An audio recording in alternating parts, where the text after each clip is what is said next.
Shooters Connection offers products for competition shooters by competition shooters. With over 80 years of combined competition shooting experience, Shooters Connection is staffed by master and grandmaster shooters who live the shooting sports every day. We offer same-day shipping. Shooters Connection also sponsors over 100 of your matches every single year. So when it comes to finding everything you need to compete as a beginner or a seasoned grandmaster, Shooters Connection is the only name you need to know. Online at shootersconnectionstore.com.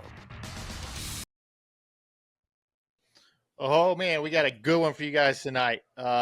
Carry Optics Nationals just finished up this last weekend, and man, what a match. It was entertaining just watching scores and updating scores. This is the Hit Factor podcast coming at you from Canyon, Texas, and ADA, Oklahoma, with Mr. Jeffrey Cawthon. Ada.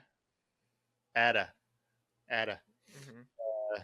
kind of one of the weirdest names for a town that I think I've ever seen, but it was a person. ADA was a person? Ada, yeah. Was that his name? It was a girl. Your town's named after a girl? Yep. Okay, I'm not picking on that. I think that's awesome. There can't be. You don't like girls? It's kind of weird. Like, girls are great, but there can't be many towns in the U.S. that are named after girls, right? I bet you're wrong, but I don't know. I bet Potato would. If Potato was here, he would have a statistic on that probably. He'd probably be like, oh, yeah, I know 20 of them that have that. Potato is on a plane flying home from Carry Optics National, so that's why he's not joining us. I think that's an excuse. He still could have been here, but what are you going to do? Not much you can do about it. So, also, I'm tying I'm tying a beetle fly right now while I'm recording, which is. Oh, wow. So this is going to be like just like a dinner table conversation where we're just like doing other shit. Just like, oh yeah, I'm just going to pay some bills over here while we're recording. Yeah, we'll see what we come up with. You never know. We might come up with something kind of cool. I don't have like a specific pattern for this beetle pattern. I'm just making it up as I go. So maybe it'll be cool. Maybe it won't. You're gonna whine about it? No, whining about it. I would like to see the progress though. Yeah, I'll try to. I don't know if I can keep it going while I'm doing everything else, but we'll see if I can. Yeah, I have a feeling you're gonna like record a really shitty podcast and make a really shitty fly at the same time. Oh no, this podcast is gonna be awesome. I just can't find my peacock curl. I need some peacock curl, but I don't know where it's at. I'll have to figure out something else. That's okay. Oh my goodness, Jeff's loving it. It's perfect. Okay, so Carry Optics Nationals. I don't think we're gonna see this next year. So it was a single gun, probably the current most popular division, USPSA. That was the only division at the match, and I can't remember the number of shooters, 400 to 500 shooters, but kind of more importantly, almost all of the best shooters in the country, besides Jeff Cawthon, were there because he doesn't shoot a dot. Well, he does, but it's on an RIA, and so that doesn't fit in the Carry Optics division. But the thing that really made it like like last year, Carry Optics Nationals was a big match. It was the biggest match of the year because it was a single division, and the talent pool was so deep. Like you could be in 50th place, and you shot a great match and finished in a really like high good percentage, and you still up in 50th place. Just to give some stats. Jeff, you should pull up. Do you have our stuff from our predictions? Yeah, I'll pull it up. You should pull that up because 90%. Jedediah Morgan, our buddy, old Jedediah, Mr. Clog Dancer himself, was the last person to finish at 90% for the match, which, by the way, 90% of Eric Grauffel is impressive. Puts him at 26th place. He finished over 90%, and that puts him at 26th place. That's insane. So we predicted that. I guess Potatoes said top 16 would be a Yeah. 90%. You said top 16 and 89%, and I said 88% top 16. So we were off So quite a bit. yeah, Sal Luna was 16th place at 91.52%. So who Oh, predicted 88%? I did. Yeah. That gives you Dazi Zhang is the last one at 88% at 31st place. Right. So Potato was right there. He said 90% at 16. And So you yeah, said so it was 91 at 91 and 16. a half Yeah. was 16th place. Nils Jonassen is 17th place. Like this is probably the first nationals he's finished outside the top 16 maybe in his career. I don't know. Like for him Yeah, to finish probably. outside the top 16 is, I mean, maybe when he first started, right? Hmm. But Very long uh, time, I'm sure. a really, really long time. And honestly, like I'm positive he's probably disappointed in his performance, but that's that's not that bad. Like when you're talking that top 10 is 93% and you're 17th at 91%, it's crazy. So like the any error that you made in the match moved you spots, not like a single spot. Like if you made an error at the match, it moved you places. Right. Yeah. Even makeups on steel, you're losing spots just with that. Especially when you start getting down into potato finish. If I remember correctly, he's finished 71st at 82.3% is where potato finished. And yeah, like anything he had done, like okay, he had a couple misses, but take away one miss for him, and all of a sudden he's up at like 59th place. It's like 60th place. Like it jumps him like 10 spots with one miss. That's pretty Um, crazy. That's pretty wild. so yeah, like everything just got accented heavily at this match, just to talk about the depth of it. Hmm. So yeah, so that's a huge storyline of it. The other big storyline is Team CZ from overseas, we will call it, came to the match. And so that made it a huge match. Eric hasn't shot in the U.S. in a while.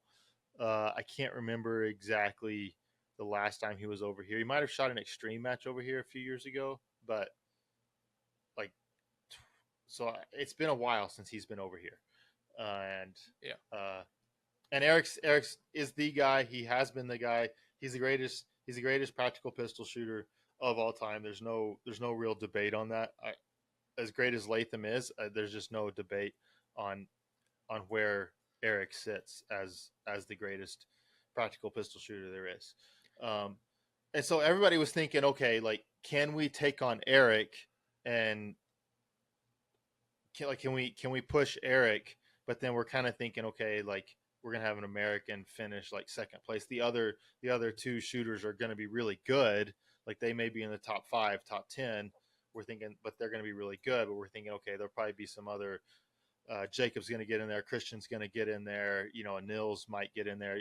There were lots of other names that could have got in there, and that Hmm. wasn't quite how it panned out. Yeah. The other big storyline, and I guess the other big storyline is Hippo Boy. I mean, look, Christian came out 3-4 weeks before this match, and on a podcast on PSTG. I don't know if it's PSTG After Dark or it's just PSTG, the It was practical the shooting. PSTG Live or something like that. Oh, okay. With Joel Park. Joel does a great job with interviews, and Christian went on there, and Christian had we talked about it in our last one, but pretty, very self-confident, we could say.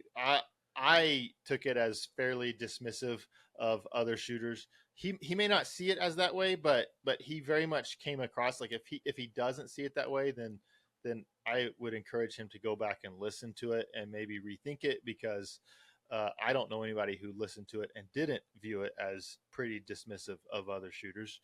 I feel like you saw it that way, like more than other people. Like, Oh, really? Okay. yeah, like I didn't necessarily see it as dismissive, but like definitely more like straightforward. Like I'm gonna win. He obviously said I'm gonna win multiple times, but Yeah.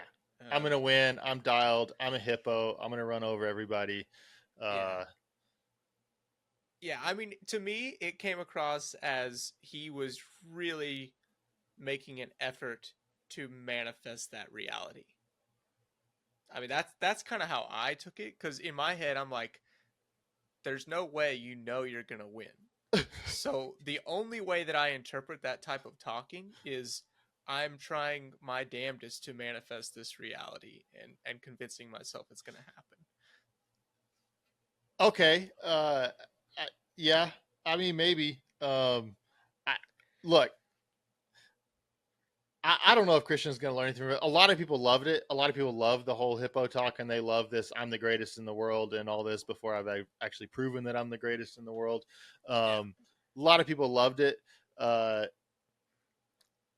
I think it's a bad look personally, but it is this storyline. Like Christian's coming in, he's saying, I'm gonna win this match. I'm better than everybody. I don't care if Eric's showing up. I'm still gonna win this match, and I'm gonna beat everybody.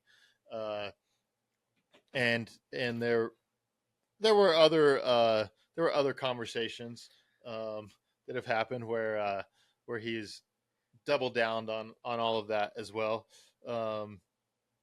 And so the match started. The match started well for Christian. He was leading after day one. I think he had, if I'm remembering correctly, I may get this wrong. He had about like a 3-point lead on Gino Edsel, who's part of Team CZ, one of the foreign shooters, and like a 23-point lead on Eric, if I'm remembering. About that, call it 20 points, and he was sitting good after day one. Gino was shooting really really well, and so yeah, Christian was in good shape. I can't remember exactly where all the rest of the Americans were at that point. Jacob fell off. Really, Jacob fell off the last 2 or 3 stages of day one, and I actually thought he was kind of out of the running. I knew he was out of the running to, like, he couldn't catch Eric at that point, but he was out of the running for. I thought he was out of the running even to win the national title, which is first place American, after day one, and turns out that wasn't quite the case. And so we get into day two, and Christian, quite frankly, just he's kind of bombing. He is 70% run after 70% run, and I think he had the couple short stages he had on day two were in the 90 percentiles. But there was a big difference in day one and day two, apparently from the stages and from looking at scores. In the day one, there wasn't room for separation. Day one was everybody was pretty much just turning in the same scores. I've lost Jeff, so I'm going to keep going. But in day one, everybody was just turning in the same scores, and it was all just really, really tightly packed and really close. And there wasn't nobody was making any big gains or losing lots of points on stages during day one. Day two rolls around, and all of a sudden we start seeing big point swings. I mean, really big point swings. Um, and so it seemed like day two had stages where there was availability for there to be some separation by, if you wanted to be aggressive and you hooked up, you could really put some separation on somebody who was conservative, or you could put some separation on somebody who tried to hook up and just didn't. From the outside looking in, it looked like Christian, like he shot really conservative day one, was shooting well. It looked like he tried to put the hammer down a bit on day 2, and just looked like he just wasn't able to do that. End of day 2, we end up with, I had it on Instagram. We end up with, surprise, surprise, Eric ends up leading after day 2. He's got an 11-point lead on Gino Edsel. Martin Kamenicek is in 3rd place, and Martin Kamenicek, he shot an incredible match at Extreme Euro Open. He shot an incredible match here. And then actually JJ was in first place for the Americans after day 2. And then it was Jacob, Jay, Miriam Brantley, who shot a great match. Then Christian was down in 8th place. He was 70 points back of Eric at that point. So there was Eric put 90 points on Christian on day 2. Oh, I mean, all of that was from like one stage, wouldn't it? Wasn't it like his last stage? You shot 2 mics on or something like that? On Christian? No, you're thinking day 3. That's day 3. That's the last 3. day. Yeah. No, it was every stage for Christian on day 2. On day 2. Okay. Except for the 2 short stages, and he was in the 90 percentile, but all the other stages he was in basically like the 70 percentile range.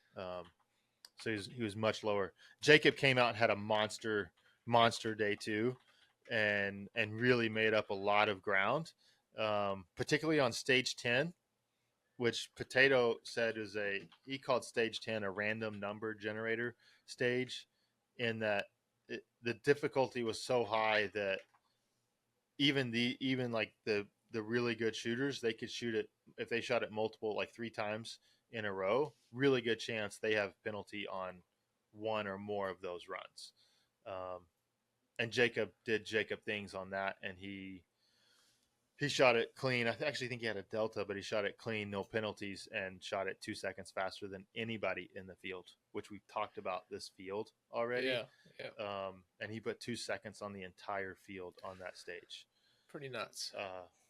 So just crazy. Jacob was doing kind of Jacob things,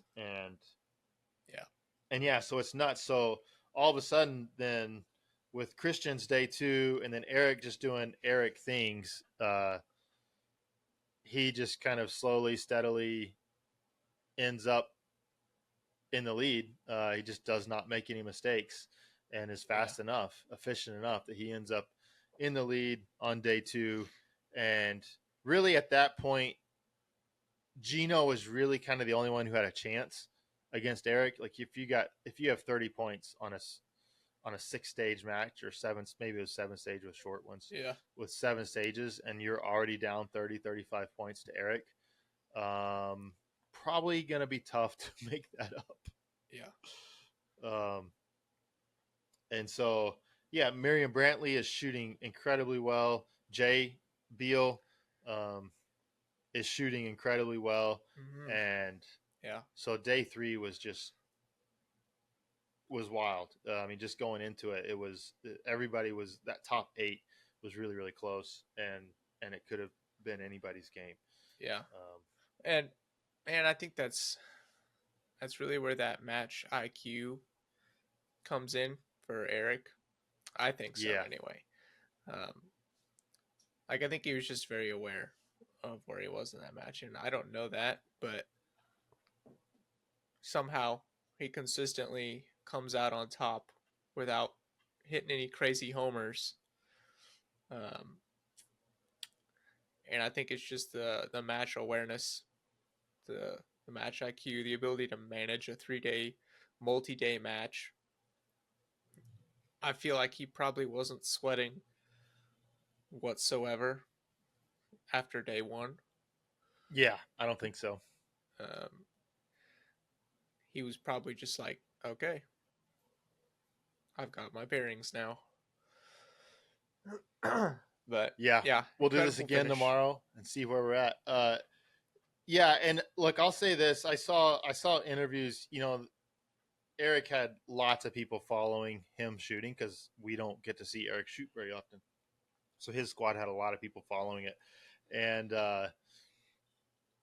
so he got interviewed by, I think it was USPSA. He got posted USPSA, where I don't know if they were the ones interviewing, but they at least posted it to their socials and stuff. And both day one and day two, like the interviews that I saw with them, um, it was 100% like, yeah, I shot okay, I'm doing okay, but man, look at my teammates are killing it. Like I'm just trying to keep up with my teammates. It was very much like I think they very much showed up with this idea like we want to shoot well as a team. And Eric, this is where I start to I'm sorry, but like because of the podcast, I start contrasting what you have Christian, how he's behaving and his stuff, and all the self talk about how great he is and all this and that, and you have the guy who is actually the greatest, and he's just like, dude, do you see my teammates? Like, look how well they're shooting. Like they're shooting great. Like I'm just doing okay, but like they're doing great. They're doing awesome. I'm sorry. There's there's just a vast gap there in maturity that I hope Christian gets to at some point. Quite frankly, I just maybe not. Like there's lots of people that like the brash arrogance that Christian has portrayed and he was portraying at the match, and like I hope at some point he matures and understands what maturity and being respectful to your other competitors looks like, because I don't think he has any clue what that looks like. That's my personal take, and I'm sure I'm going to get some hate mail from that, but that's okay. I can take it. I'm pretty sure I saw it somewhere. Like if you don't root for Christian, you're just a hater and a loser. So I guess we can just put myself into that category, and I'm fine with that. But at some point, somebody should have told Christian how to be respectful. I don't think he ever got taught that as a kid. God. That's what I get. He definitely has a following of like it doesn't really matter like what goes wrong or or what he says or what he does. Like he's got a crew that's got his back. That's for sure. So okay, so then let's talk about day two. So day two's done. Christian does not have a good day two. I have never seen this from a competitor in the middle of a match start putting out excuses about why they did not shoot well that day. And it was pretty quick because it was on our Instagram page of other people coming to his defense. Well, yeah, he shot bad, but it's because his dot shifted, and he switched to a backup gun. And so it's like, okay, maybe, but like giving excuses during a match, like we've harped on JJ before. Well, hold on, did Christian put it out there? Did he say something on his socials or something about his dot? He made comments in a public-ish forum on a Discord. That's a pretty large Discord with a lot of people following it, and then his army then went and made sure that they put that out anywhere else that it was discussed that he had dot issues. That was the problem. He had dot issues. I was very well. Maybe his dot shifted. Maybe not. But I've never seen a competitor in the middle of a nationals, like or a middle of a match, start making excuses about their equipment before the match is even over. Really? I've never seen that. Not from like a top guy. I've seen it afterwards, but I've not seen like excuses like that. Would JJ always wait till afterwards? Is that what go on? Well, look, JJ's earned it himself on a lot of the equipment stuff he's got, and look, he's been called out for it. I've called him out. Yeah, he's honestly JJ's been a lot better in the recent years. So. Yeah, no, he has been a lot better. And I thought JJ shot a great match. He kind of went for it on day three, and as he said on his socials, he tightened up. Yeah, he but did so great. okay. So like I'm sure there are going to be people that are going to say, yeah, well, Christian basically won. It's only because his equipment, his electronics, and his optic failed him. Otherwise, he would have won. So I'm sure that narrative's going to get out there. And I mean, you're shooting a SIG optic. They're not exactly known for reliability. there's other Well, better stuff. he's always shot SIG optics, right? I don't know. I think he Maybe. has. Yeah. Yeah.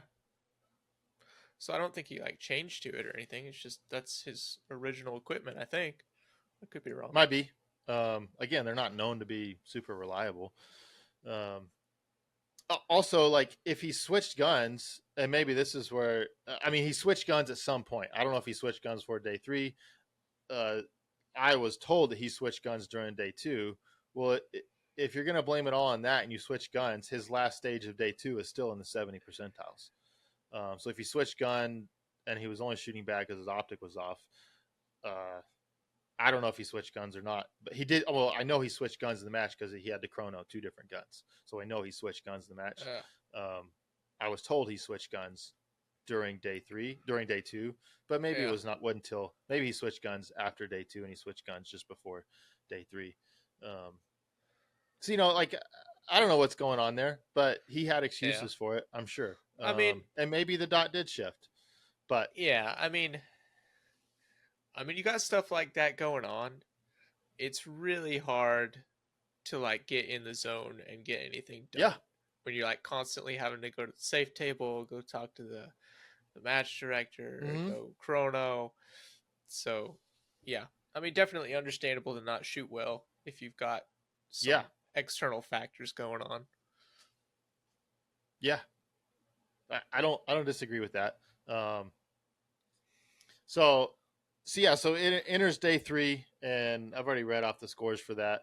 And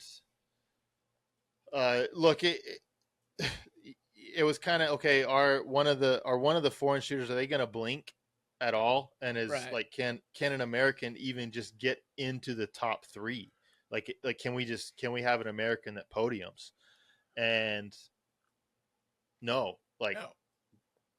They did not blink. Martin Kamenicek was shooting incredible. He actually day 3 was nuts as far as like the results and watching it. He actually jumped in front of Edsel at one point. About halfway through day 3, Martin had jumped up in front of Edsel and was only like 15 points behind Eric at that point. So that was going crazy. Jacob comes out day 3. He shoots 94% on his first 3 or 4 stages. I mean, which is in this field that's amazing. Yep. And so it's like, okay, well, maybe Jacob is gonna take it. But Jay Beal is right there, man. He is throwing really good stages. Brantley, he fell off on day 3 fairly quickly. He kind of dropped back. He dropped back to the pack, and he wasn't really in contention. And we get to 3 stages left. Again, 1, 2, 3 is settled at this, almost completely settled with 3 stages left. They're big stages. The American Super Squad finished with I think a 28 and 32 round stage or something like that. They're big ones. The third stage of their last one was like a 24 round or something like that. So they had 3 big stages left. And at this point, all of a sudden, with 3 stages left, Christian throws down an absolute hammer. I mean, he puts, at that time, he was one of the first guys on the Super Squad to shoot. He put 15% on everybody else in the match on that stage. Now, it ended up, I think there were some other Super Squad guys that got in the inside 10%, but he just threw down an absolute hammer. And at the same time, Jacob had his worst stage of the match. I think it was like a 69%. And so it flipped. Christian actually, with 2 stages to go after the third to last stage, Christian jumped everybody. He's actually leading the race to win the U.S. title. Not to win the match, but to win the U.S. title. And so it's like, man, like this guy, he may come back after all the stuff he did. Like he's showing some fortitude here, and he's coming back, and he may come back and actually win this. So 2 stages to go.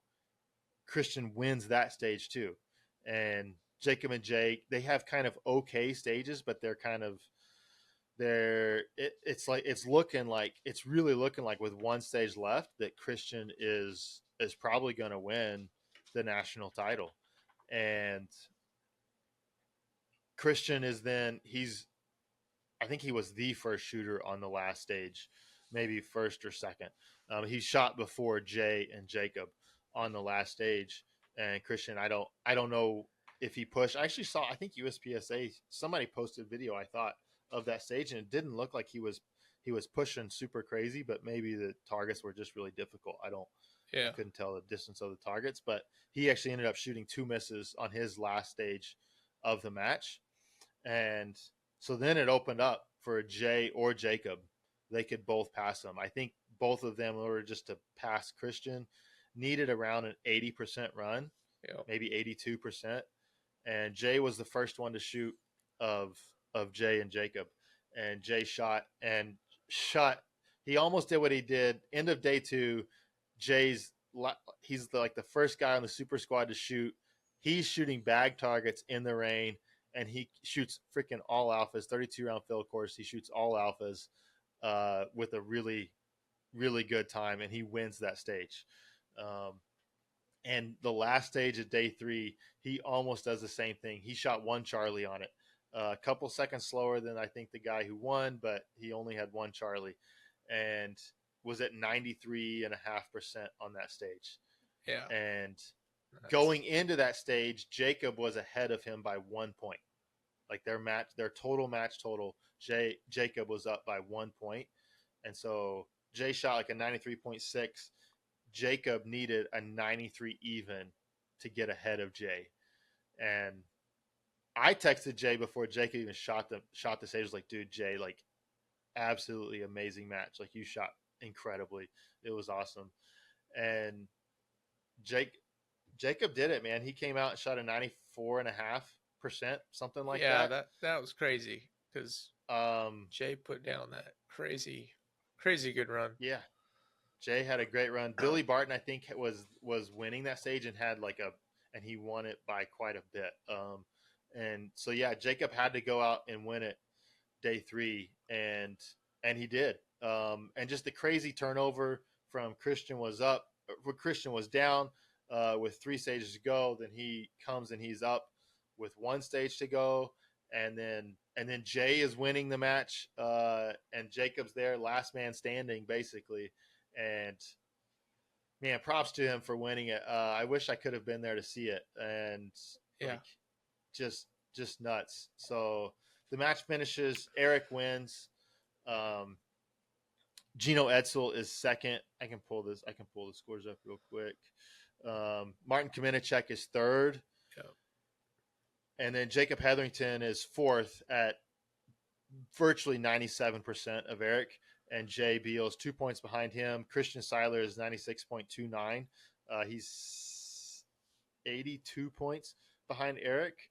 Miriam Brantley, 7th at 95.5%. JJ is 8th at 95.5%. And then rounding out the top 10s, Mason Lane and Garen Singleton. Yeah. So great match for Garen Singleton. Like he's shot some really great matches in the past. I think he was top 10 last year. Yeah, especially since he was been shooting a lot of revolver as well. Yeah. So. Yeah. So just an incredible match. It was like watching the scores was entertaining. This brings up a couple of questions that I want to talk about, Jeff. A couple questions or a couple of statements? No, a couple of questions that I have for you. Okay. And we'll come back and talk about Eric at the end. But what do you think about foreigners going 1, 2, 3? Like the first American is 4th place. So like, what do you think about that? And then the other question that I have is,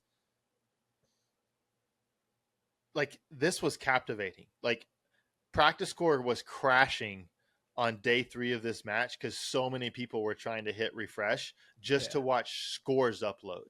Like, just watching scores upload was making practice score crash. Like, people they want to see competition like this, and yet it seems like this is a rarity. So those are the kind of the 2 things that I kind of want to talk about, and then we'll talk about Eric at the end, and his match. But so what do you think about like foreigners going 1, 2, 3? And is okay. Also, is me saying foreigners, is that rude? Is that politically incorrect? I don't. I don't know. Okay, well, You you're the could wrong just person to say ask. international shooters. Oh, international. Okay, their category is foreign in USPSA. Oh, Uh, okay. Well, like there they you have a go. category for foreign, but It doesn't matter. internationals. I think international sounds better. It doesn't Yeah, bother me. let's go international. Okay, but Okay. like they finished 1, 2, 3. Um, like, are we embarrassed as Americans? Like they came over to onto our turf and they won. Should we be embarrassed? Uh, I mean, I feel what do like you think? some people are probably embarrassed. It doesn't embarrass me. I mean, I think those guys, their lives revolve around that a bit more than everyone here, and they dedicate a lot more time and resources to it. Not to say that's the only reason that they're good, but I don't think it's embarrassing to get beat by somebody who's putting in a ridiculous amount of work in something. I mean, that's respectable, I think. Yeah, I mean, regardless of how you feel about America versus other countries, I mean, those guys put in a lot of freaking work in that sport. Like they're specialists. That's what they do. So I don't feel like there's no shame in losing to those guys. I mean, they're incredible. so Jeff is the wrong person to ask about this. He like 4th of July is coming up. It's gonna be like July 5th, and it's coming out. Like I was thinking, okay, maybe some American pride, hoo-yah. Uh, Jeff's like, yeah, I don't really care about America. That's fine. I mean, yes, I would have loved to see an American win. Like I wanted that.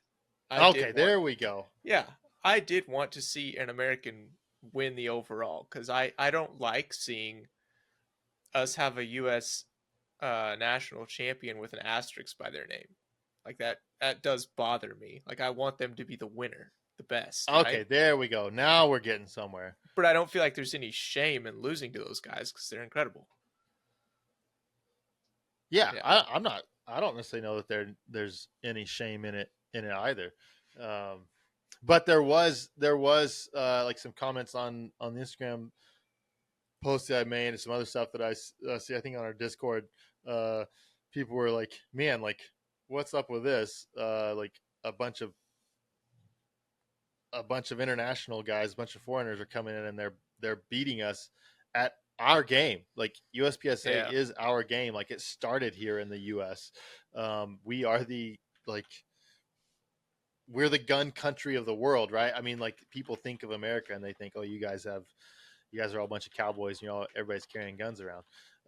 And so then you get our biggest match of the year, all our best shooters. I mean, I don't know who would have gone, who would have moved the needle to this match as far from an American standpoint. I don't know who else we could have had really show up to really move it.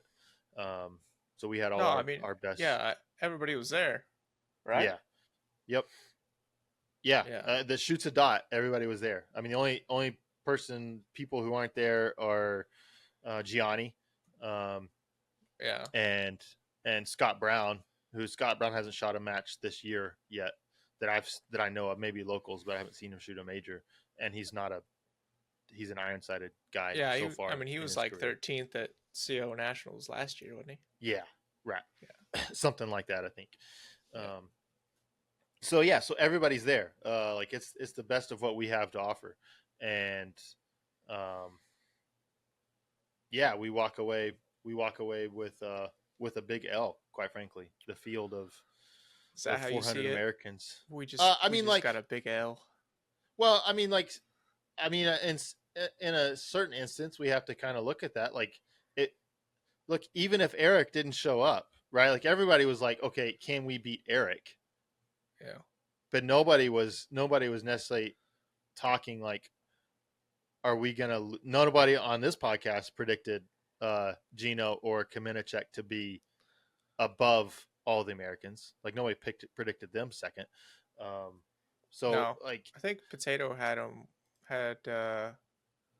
I had Kamenicek fourth, and Potato yeah, and had Gino he had in his top Edsel. five.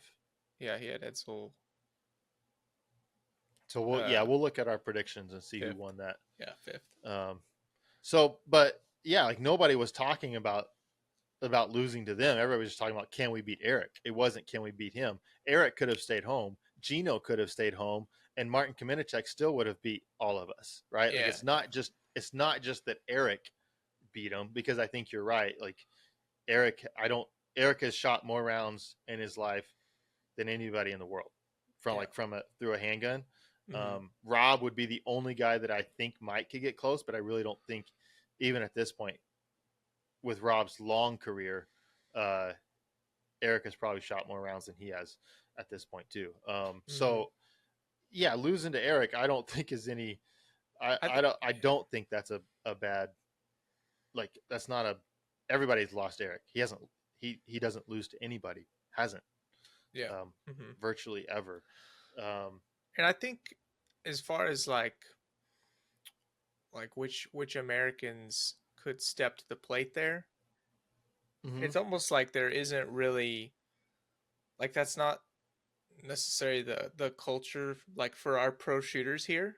Like pro shooters in the US, it's like yeah, you're a pro shooter, but it's more about representing the brand and advertising and content, and Now we're talking. it's being a flagship for the name brand, right?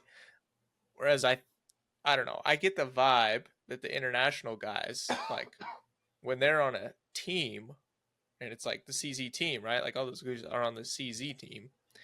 Um, it's like we're doing this to win. Like the goal is to train really hard and win. Yep. So I think just the culture of pro shooters from US to international is just a little different. But I could be wrong. It's just kind of my perspective on that. No, I fully agree with that, and I think that's what we saw. I think that's what we saw happen at this match, and that you saw how seriously these guys take the game and take the sport, and we have so very few, even of our sponsored shooters, our pro shooters, are really good shooters. They just don't take it as seriously as as um, as Eric does. And honestly, I think Eric has probably he's probably moved the culture in the international game in IPSC. He has probably moved that level for the top guys, because you see him bringing in guys like Khalil and Gino and stuff to come train with him, and I think so. He has kind of moved that, and I do think you're right in that. Like part of our culture of our sport as a whole is that, hey, like winning is cool, but it doesn't matter that much. Yeah, and I don't want people to feel like I'm taking away from them, because I know there are a lot of guys that are not pro shooters that work full-time jobs not shooting that try to find time to train, and I know a lot of those guys, they do really want it and they are about winning and training and doing that really hard, but I'm mainly speaking to the people that it is their career to represent a firearms company or that industry in the US. Not the guys like even like Christian, who is working a full-time job. Or Jay. So I know those guys, they want to win and they train really hard. So yeah, but it's not matching what they're doing. Like, and we don't have a culture. We don't have a culture set up to allow people to do that. The only place where that's really possible is AMU, and that just kind of depends on what budget. My understanding, what budget they get and who's in command at the time, and kind of what they will budget resources for them, because they have a job other than to shoot too. They have to train other units and things like that. They have to do a lot of that sort of stuff, and so. But that's kind of the only place I know of where you have people taking it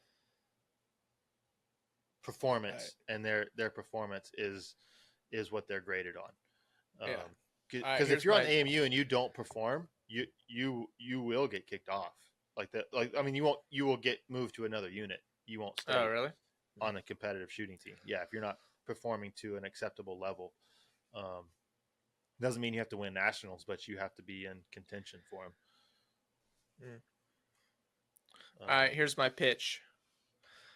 If you have a company and want to support a pro shooting team, the Hit Factor Shooting Elite Shooting Team, contact us via the Hit Factor Podcast at gmail.com to support the Elite Hit Factor Shooting Team, where we send the best of the best overseas to kick some ass.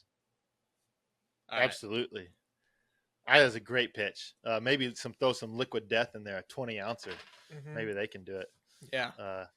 I'm thinking about going to Extreme Euro Open next year. Maybe. Yeah. That'd be cool. Yeah. 40-year birthday trip. And then throw in Extreme Euro on top of it.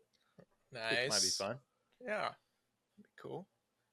What was my second question? I had a second question. What was your second question? Shoot. Dadgummit. I should have wrote those down. I can't remember. If you were The listeners are going trying crazy to right follow the match and you just kind of lack the understanding from looking at scores, you could join the Discord because Jeremy was giving us some lovely updates. He was tracking things and giving us updates and refreshing constantly and trying to get us to stop refreshing so he could refresh more. And now. God, I got so mad. he did a great job. I didn't do anything. I was at the lake hanging out and kayaking, so I was trying to fill in for Potato. Potato was busy shooting the match. Yeah. So I was trying to keep everybody updated on it. So that was my other question. That was the other question that reminded me. Like people were into it. Like people not at the match, other shooters, people. I had even like somebody who hadn't shot in 10 years, that never really shot a whole lot anyway. It was like asking me like, hey, where are you watching this live? Where is this being streamed at? Like, what are you doing here? It's like, no, I'm just looking at scores. But there is interest. Like our sport, like people want to talk about, hey, we're gonna have all this. We're gonna have these new sports. We're gonna have this PCSL or Hit Factor matches, other stuff. Like, look, our sport has been developed, and it is a fantastic sport, and it's compelling, especially when you get top talent competing against each other. Oh yeah. Like I think that's what's important is we had a high number of really, really top talent all competing against each other. And our sport is set up in such a way that, man, it's so fascinating to watch these guys. Oh yeah. Even just the storyline, right? Of Eric hasn't lost in so many years. He's the GOAT. He's coming over from France to shoot our nationals against our best. Like I told multiple people, because I was looking at my phone all weekend, and I told multiple people what was going on. Yeah. And they were very intrigued, knowing nothing about the sport. Like once I told them the storyline of, oh yeah, well we've got this guy who says he's the hippo and he's gonna win, and then we've got this guy from France and he's actually gonna lose. He doesn't lose, so we're gonna have this clash of our shooting sport titans. We got there's literally 15 people that could win this thing. So once I laid it out there for them, they were intrigued just from the storyline, right? Yeah. And yet we still we have this culture of it's just a hobby. Like it's just a place. If you're Dan Click, it's just a place for somebody to be able to volunteer at.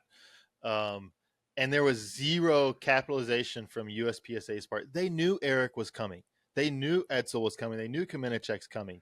They knew all the great American shooters that are going to be there and all the storylines that are in it. And yet there was no effort done to try to follow this along. We had lots of people. Our Discord only has, 230 people total or something like that. Yeah. We had over 50 people just following my updates on Discord. I only made a couple updates on Instagram at the end of day 2 and a couple during the day on day 3, and people were following just those. Yeah. And yet there is nothing from USPSA's part to promote the competition part of it and these storylines and all of that. And it's man, what a waste of a huge opportunity to get, I mean, a YouTube channel, right? Like just get a YouTube channel, and yes, it's going to take some work, but you like get somebody who understands the sport, get Yeah. somebody like a Potato or somebody who can talk. I'm not saying I'm the person, but like get somebody who understands the sport and can say, hey, here's what's happening. Here's the standings. Make sure we feed them updated scores, get them a tablet with updated scores, and like, let's put this on YouTube, right? Like, Yeah. again, it doesn't have, with the way YouTube's going, people have always complained, hey, we can't go mainstream. And right, we can't go mainstream. And I don't think we should even try to pursue going mainstream. But we can go on YouTube. Like Yeah. they're gonna, it's gonna be somewhat suppressed, but it will be allowed to be content on there. Yeah. And there's just, they dropped the ball huge on it because it was compelling, and people were tuning in to practice score. They're not tuning into USPSA, anything affiliated with USPSA. They're tuning into practice score to try to follow the match. And man, I'm sad that we missed that opportunity.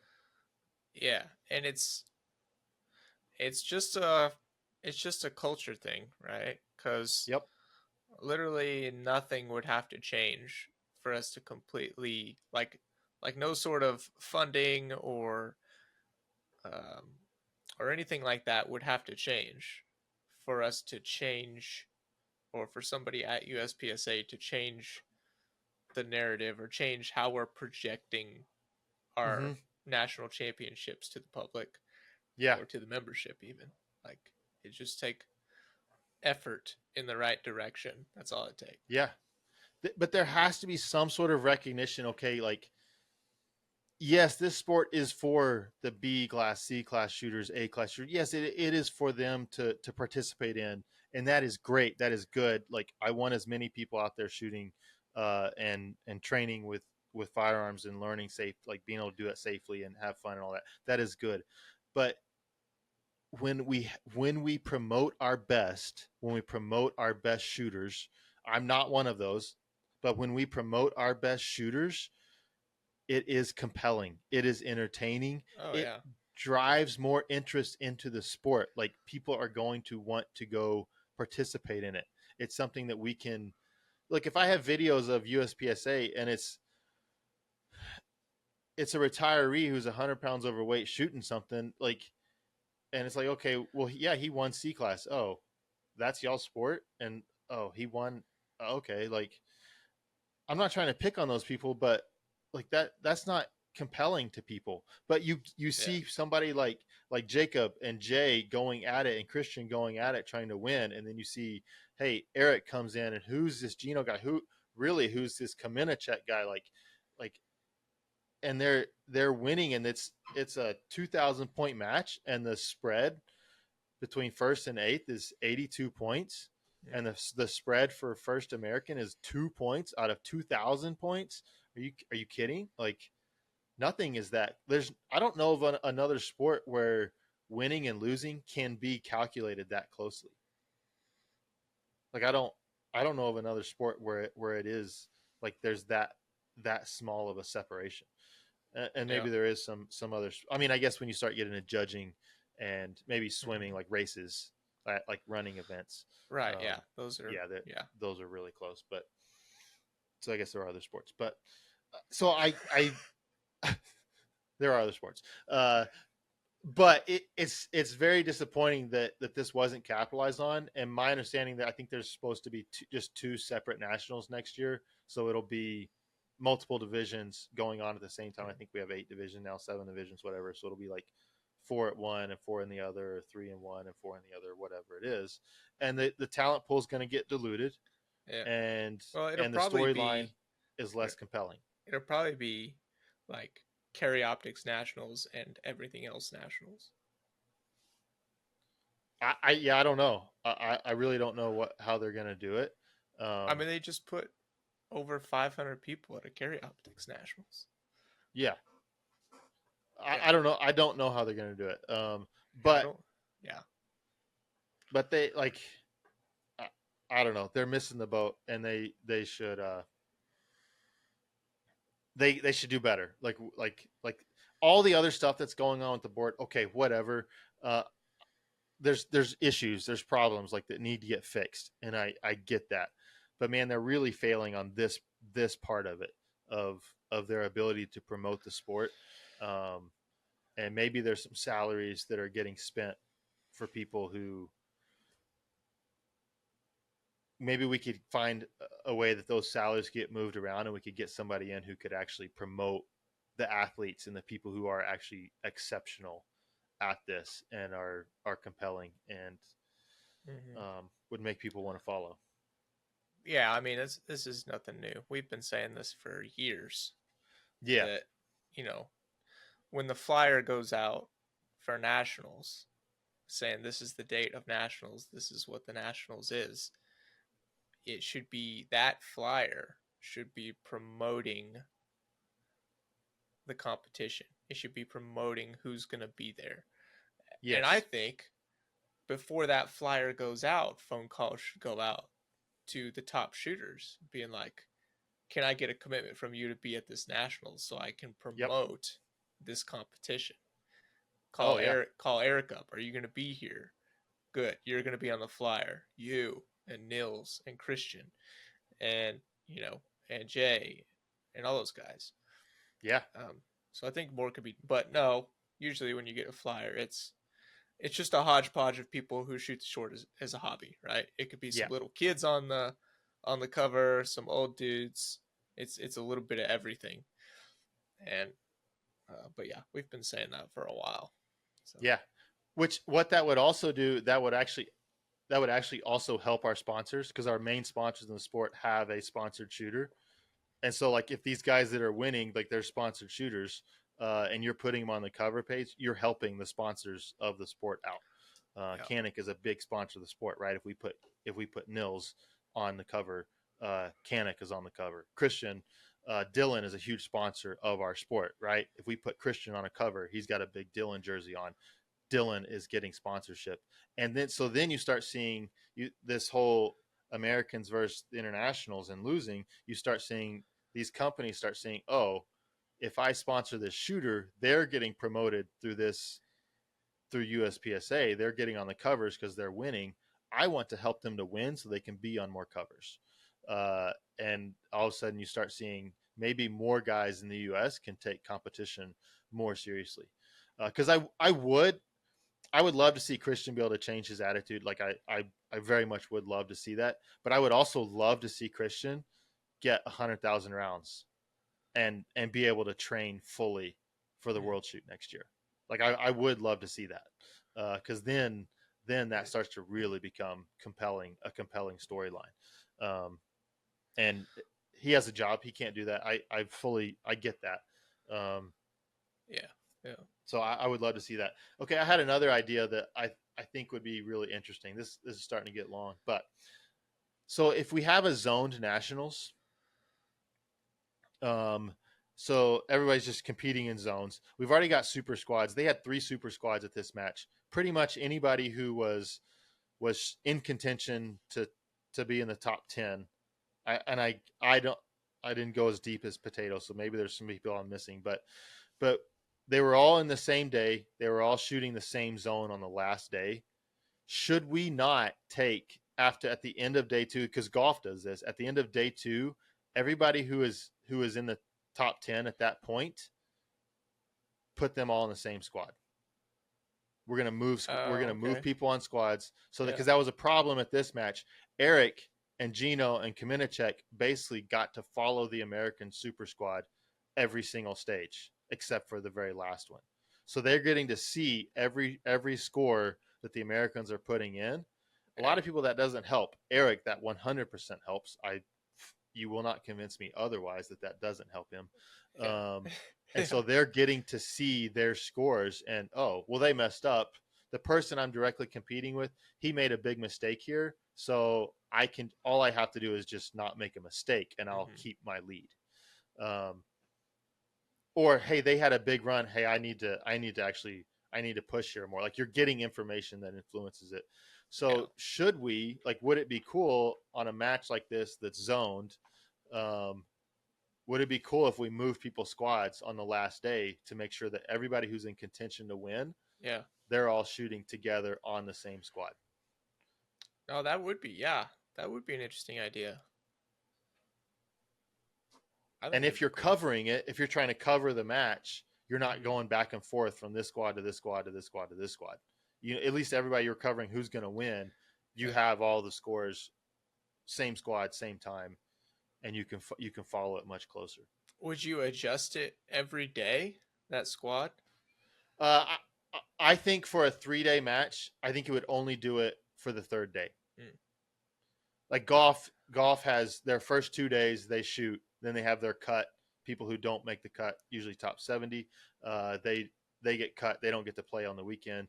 And then your top 70, the tee times are based on where you're at. Mm. So if you're 70th place, you tee off first. If you're in first or second position, they play in pairs. If you're in first or second position, then you tee off last on Saturday. Same thing on Sunday. They readjust it then on Sunday. Whoever's in first place, you'll be the last one on the golf course. Mm. Trying to get the people who are competing together at the end of the tournament. Yeah, that would be interesting. I think I would like that.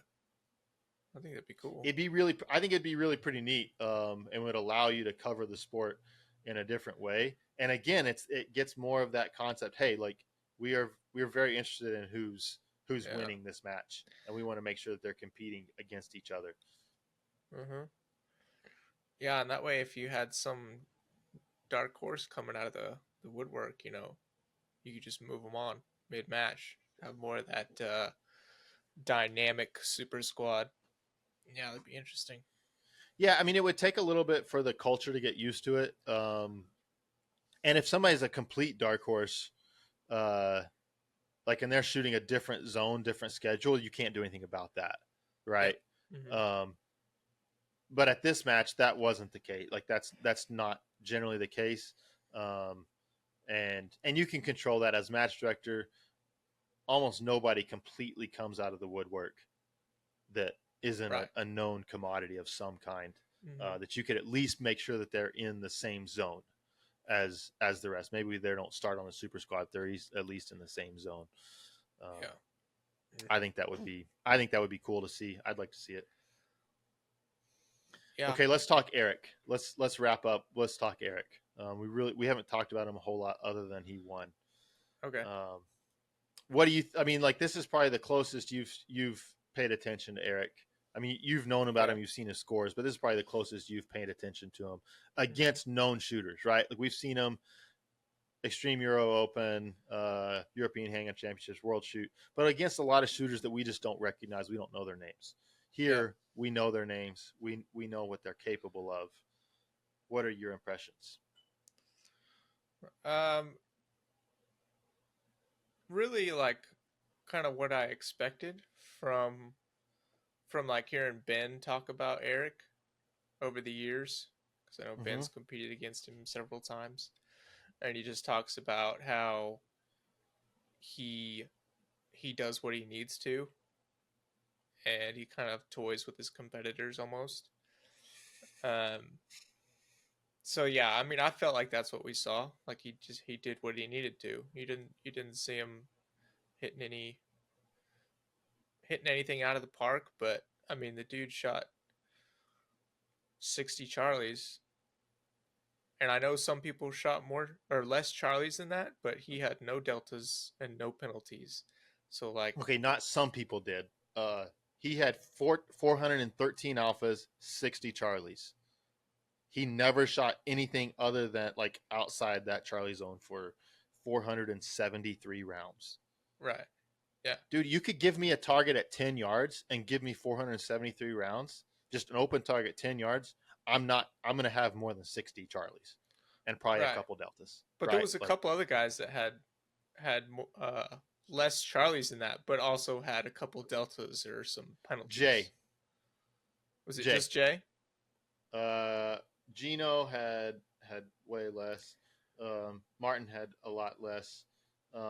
In the top 10, Jay's the only one. Okay, so Jay shot less Charlies. Jay shot 415 alphas. Yeah. 55 Charlies, so 5 less Charlies. He had 3 Deltas, and then he clipped a no shoot. Yeah. So then, But really, but Jay, even that to me, even that, like shifting from what Jay did to what Eric did into like, Mhm. I feel like there's a pretty good gap there. Like I still think like what Jay did is super impressive, but being able to shoot that match and only shoot Alpha Charlies to me is just kind of like it's a crazy different level to me. Like I don't know, just the mental battle that would be to just shoot Alpha Charlies in a match. I mean, I think Jay was 8 seconds slower, and he shot 1 less point. Yeah. So like, yeah, he shot 1 less point than Eric did. So I don't think there's a big gap between Jay and Eric as far as the points that he shot. No, I It's 1 don't. less point. Not the points, but just to shoot an entire match and it just be Alpha Charlies. Yeah, so you talk about like toying with your opponents. Like this, like the foreigners internationals being 1, 2, 3, like that should be a big wake up call to the American shooting community as a whole. Like, hey, we're getting owned. We got owned at our own match. Like just straight up, we got owned. Like nobody was even really a threat to podium. But then Eric, like he basically came. He's like, dude, I'm gonna shoot slow, and you're still not gonna beat me. Like I'm not gonna shoot aggressive. I'm not gonna win a single stage at this match. I'm never like. Do we really think Eric doesn't have the ability to go out and win any of those stages if he wanted or needed to win those stages? Absolutely, right. I think he could. Mm-hmm. And he's like, you guys aren't even going to force me to even try. Like, you're not going to force me to even try to put the hammer down at all. I'm just going to go shoot the middle of the target, and none of you can keep up with me doing that. But that's a crazy skill. Yeah. To be able to do that for 20 stages, just go shoot the center of the freaking target and never screw up. Yeah. Yeah, it's insane. I mean, we've never seen anything like it. We've never seen somebody else like it. The pressure that Eric puts on you to compete against him, like to shoot perfect, right? Like you make a mistake, like you have a mic no shoot on a stage at this match. That's 20. Like you just gifted Eric 25 points with a mic no shoot. It starts to be this Tiger thing that almost feels like insurmountable. Like he's not going to give those back. Like how am I going to make up 25 points on him? I think Eric's worst stage was his first stage of the match. He gave up 22 points to Gino Edsel because Gino crushed their first stage of the match. I think it was stage 6. And Eric was 22 points behind him at that point. And Eric didn't freak out. He didn't like try to press and do anything. I'm just going to keep shooting alphas, and yeah, good luck. Good luck. He's done this too much, man. He's done it too much. Like he knows he doesn't need to freak out if he's down 20 points. Yeah. And he knows how not to freak out. Yeah, and I mean, like you talk about somebody with like confidence in their abilities, and we witness people like trying to pump themselves up to make them feel confident. Like there's all this like super bombastic talking, like I'm gonna kill this stage, I'm gonna destroy this stage, like I'm the greatest, and they're doing all this stuff to pump themselves up. You talking about me? I don't know. You don't do that. You might do that internally. I don't think you do that there. But like Eric's confidence level is on a different level. Like he doesn't have to do all those games. He doesn't have to like self-talk himself, like pump himself up. He knows I can go to this match with all the other best shooters in the world, and I can just shoot conservative and I'll still win. I won't even have to try. And he doesn't have to talk. He doesn't have to talk about that. He just does it, and yeah, that level of confidence is pretty crazy. Yeah, I wish that we could see Eric be pressed. Yeah. So I mean, what we saw here. So Eric was down. He was down 20 points to Christian after day one. He was down, 15 or so to Gino after day when he was in third place after day one. And then day two, basically he's kind of even with the field. Like Gino was, I think Gino was 11 points behind him at that point, but it was a very small lead. Like one stage, you could erase that on one stage pretty easily. Yeah.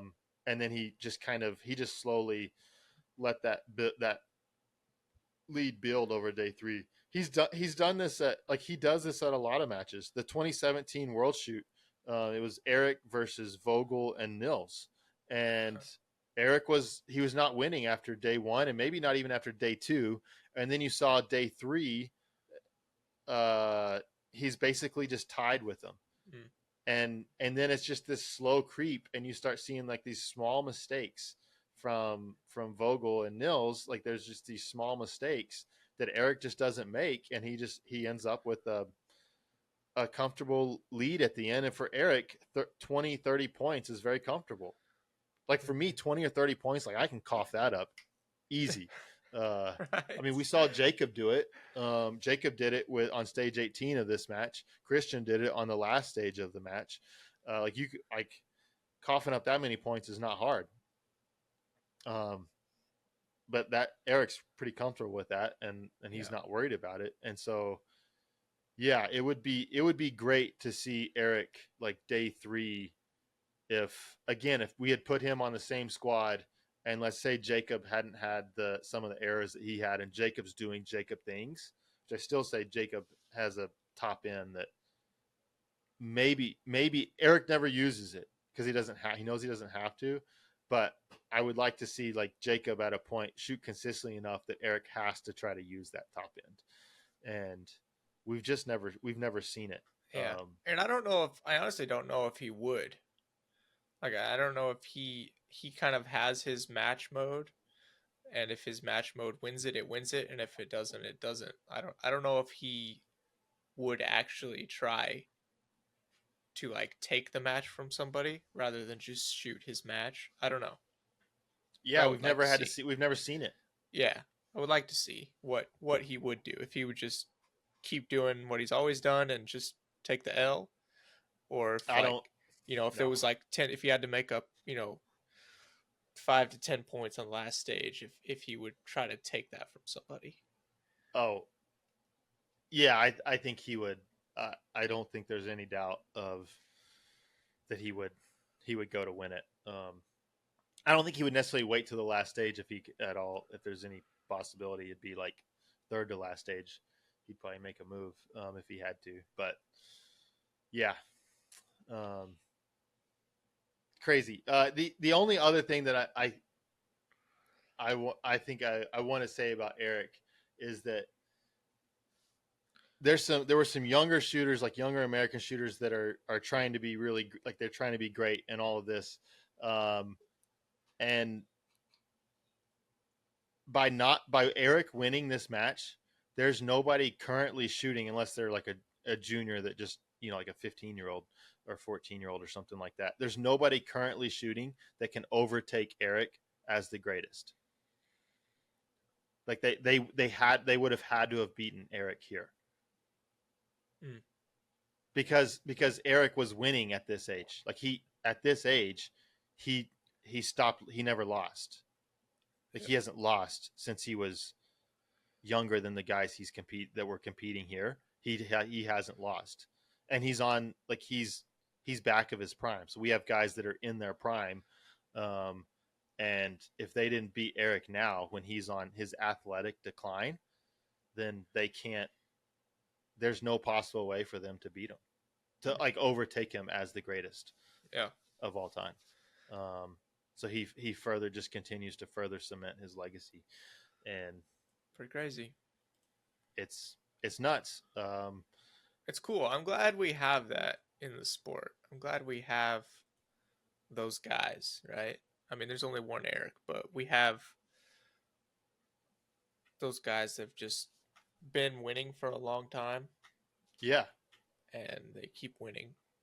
It's crazy. I mean, Eric is in his 40s. Potato could tell us how old he was, but he's in his 40s. I think 45ish. Like he is on his athletic decline. Like there is no doubt about that. And so there is this anticipation as Eric continues to shoot big matches, and I really hope that he does. And I think he will, especially since his kid is interested in shooting. But there is this anticipation. When is the decline going to be such that somebody does beat him? Right. That was somewhat the anticipation of this match. Is somebody? All these great shooters are here. Is this going to be? Yeah. Could this be it when somebody beats him? And so it's like, when is it going to come? Eventually it will come. Wouldn't that be crazy if that person just was just his son, and then his son just kept winning and never lost either? Like they just kind of slid into that. He just like took the shoes and then kept going. I mean, I assume that's kind of what Eric is hoping for. Right. Yeah. He's probably not trying to put that pressure on his kid. Yeah. His kids, anybody who hasn't seen, like they post some videos on Instagram, his kid looks just like Eric in how he moves, how he shoots, all that. Like he looks just like Eric. I think Potato did beat him at this match. I think he finished 80% or so of Eric, but finishing 80% of your dad when you're, I think he's 15. I think he's like 15. I'm not 100% sure, but I think he's about 15. Hannah said that would be Eric. That would 44. Be crazy. Eric is 44. Okay, yeah. I was close. Someone else in the chat says that the 20 points that he was down on day one was on purpose. What do you think of that? As far as Eric playing mind games with people? Oh, I know why he did it. I know why. Because he listened to the podcast and he heard me say it. He heard me say if Christian had a good day one, he wasn't going to have a good match. So he was like, well, I can create that. That's what it was. I can make that happen. That's what it was. Look, I don't know. Like until Eric like truly comes out and like says it publicly, I don't know if he ever will. No. Like he there's this myth built around him, right? And it's what happens around all the greats in any sort of sport, all the greats. Even Tiger Woods now, when he goes on a golf course, he's still actually competitive. He can make a cut. But there's still this air around him of like, and the players talk about when he was in his prime, like he had this air around him that nobody's going to win. Like, and that was what was going about him. And so, yeah, as far as Eric, like playing, like, was he playing games, like giving people like hope? Oh, I can beat Eric. He's not that good. Like I can take him out. Was he trying to kind of plant that seed to give him this false hope, and then, or maybe it was like him later on, maybe it was like, all right, well, I'm going to shoot 80% on this day. And then based on how many points I'm down, I'll know what I need to do. Yeah. I mean, I think that is very, very plausible, that it's just like, okay, let's just see where the field's going to be at. Like, is anybody going to be making big mistakes? I'll not make any mistakes and see where it's at after day one. Who knows, man? Who knows? Yeah. I mean, it's fun to talk about. And yeah, there's this mythological thing around Eric because he's seemingly done this from an outsider's perspective. It looks like he's doing stuff like that. Right. So well, it's hard to imagine that he's just trying as hard as he can every single time. And he's been able to not lose for 20 years or whatever. 30 years. Going as hard as he can every single time and not messing up. Right. Like you gotta think there's a little more to it than just going out and shooting as hard as you can every time. He didn't shoot a single delta. He's not going hard. Right. Yeah. Like he didn't push on a single target. Right. Like he stayed completely in control on every single target of the match. Yeah. Yeah. And you know what? Like I was talking with Bob Crow about this. I think there's a lesson because I heard it from a few guys. It looked like maybe Christian pushed on day two and on like the last stage of the match. JJ came out and he was winning from the American side. He was winning after 2 days, and he came on his stories and said, I tried to push a little bit on day 3. I think he was trying to get into that top 3, and I tried to push, and he said I tightened up and made mistakes, and it didn't pan out for me. And Bob Crow, he makes the observation. It's like, man, pushing has never worked for me. And I don't think it works for other people either. So if you're going out there and you're trying to push, we can talk about the 15-second stage at Kentucky. It'll just forever be the 15-second stage at Kentucky. Let's not talk about that, please. And trying to push, and the results aren't there. The results were good, but they weren't what you thought. Anyway, and so maybe this idea of trying to push is maybe like, if you want to shoot good matches, you put that idea completely out of your mind ever.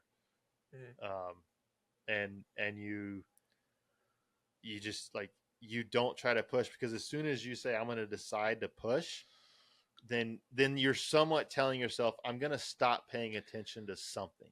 I'm going to be I'm going to be less disciplined. Yep. Like something is going to, I'm sacrificing something to push and go faster. Yep. And that's going to lose some level of focus, probably. It's just a gamble. Yeah. Yeah. Yep.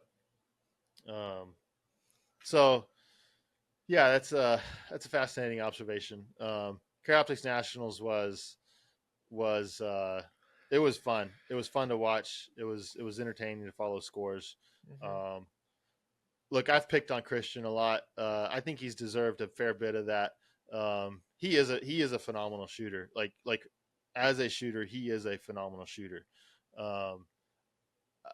Only thing I would say, talk trash after the match.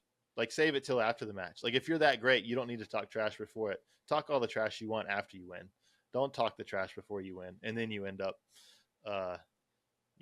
way down, not even in the top 5. Top 5. Let's go over our predictions. Okay. Who won that? Because I feel I feel fairly good about my predictions. Okay, so you predicted Eric to win, mm-hmm. and then Jacob second, Christian third, Martin fourth, and Jay fifth. So you got 4. I got 4 of the 5. You probably won that. I feel pretty good about that. Of this field. And you nailed Eric and Jay, their actual positions. Yeah. Potatoes said Christian. And I got Jacob for winning the match, winning American. Winning the US title. Yeah. True. Though he did it in 4th place, not 2nd place. He was right. Potato picked Christian, and then Eric, Jacob, Nils, and then Edsel. So he got 3 in the top. 5, None of them in their actual position. Yeah. I picked Eric, Christian, Nils, Jay, Jacob, and I got 3, and then only Eric in the actual position. So you won the predictions, Jeremy. All right, there we go. I'm the hippo. I'm the hippo of predictions. Hippo of predictions this year. My predictions were dialed, man. Dialed. What is this? Yeah. And you picked Jed to finish 88 to 89%. He finished 90, right? Mm-hmm. Yeah. Pretty good. I picked him at 85%, so I was wrong.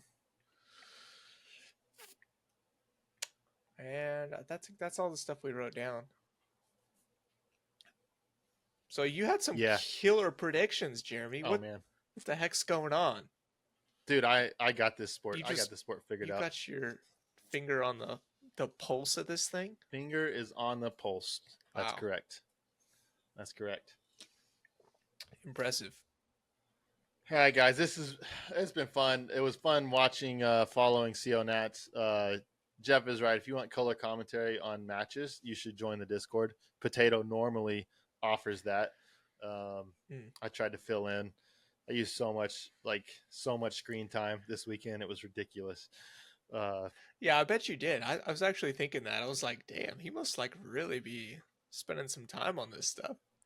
Dude, I was hitting refresh like every 30 seconds. Like the whole time the super squads were shooting, Yeah. I was hitting refresh like constantly. And look, okay, I did get upset because like I'm giving like 3 days, all 3 days, I'm giving updates on on this stuff. Like I'm put the work in. And the last stage, everybody else is chiming in. Oh, look what happened. Oh, look what happened. Oh, he wins. He wins. And freaking practice score will not upload for me at all. Yeah. And like everybody else had all the scores. They're talking about what they did and all this, and I'm just sitting there in the dark. It's like, come dude, on. like there were, I don't know how many of us there were, but those last two stages where we were waiting for, Yeah. really the last stage where we were waiting for Jay and Jacob to finish shooting. Yep. Like I was sitting right here at the computer and I would just like hit refresh and I was doing something. As soon as it refreshed, I would hit refresh again. And I was just, Oh, yeah. it was always going. Yeah. Because it would take like 10, 15 seconds, maybe 30 seconds to refresh. So then I would just hit it again.